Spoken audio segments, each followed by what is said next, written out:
Doktrin ini menyatakan bahawa Amerika Syarikat tidak akan mengiktiraf mana-mana kerajaan yang ditubuhkan tanpa persetujuan. Prinsip penting. Kebebasan dasar di demokrasi, kita akan mempertahankannya. Saya telah memutuskan untuk menghentikan semua bantuan kepada Kesatuan Soviet. Tetapi Tuan Presiden, ini akan menimbulkan ketegangan yang besar. Lebih baik sekarang daripada nanti. Kita akan membagikan dunia dua blok yang bermusuhan. Doktrin Truman. Amerika Syarikat memberikan bantuan ketenteraan kepada Greece dan Turki bagi menghadapi ancaman komunis. Pada tahun 1946, Winston Churchill memaklumkan kewujudan tirai besi yang memisahkan blok Barat dan Timur Eropah. Kewujudan Eropah Barat dikuasai ideologi demokrasi, manakala Eropah Timur dikuasai oleh komunis yang merencatkan hubungan perdagangan. Inilah peta yang memisahkan blok Barat dan Timur yang menyebabkan Eropah dikuasai oleh dua ideologi, iaitu demokrasi dan komunis.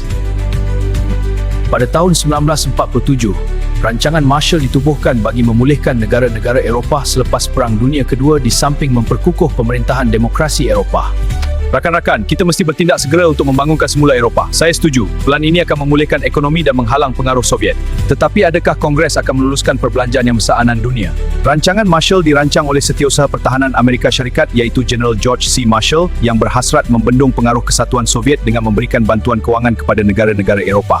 Pemimpin Kesatuan Soviet enggan menerima bantuan kewangan yang ditaja oleh Amerika Syarikat. Oleh itu, beliau menentang negara-negara Eropah Timur di bawah kekuasaannya daripada menerima bantuan kewangan. Pertubuhan kerjasama ekonomi Eropah ini dianggotai oleh 16 buah negara termasuk Amerika Syarikat dan Kanada. Sebenarnya, pertubuhan ini telah memberikan ancaman kepada Kesatuan Soviet.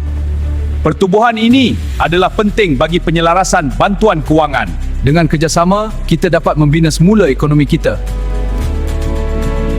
Joseph Stalin menolak rancangan Marshall lalu mengukuhkan kekuasaan Kesatuan Soviet ke atas negara-negara Eropah Timur agar tidak menerima rancangan Marshall. Joseph Stalin, pemimpin Kesatuan Soviet, menguatkan cengkaman di Eropah Timur lalu menubuhkan Kominform untuk mengawal parti-parti politik di negara-negara komunis berada di bawah kekuasaannya. Comecon ditubuhkan sebagai tindakan mencabar rancangan Marshall. Comecon berfungsi untuk menyelaraskan kegiatan-kegiatan ekonomi di Eropah Timur.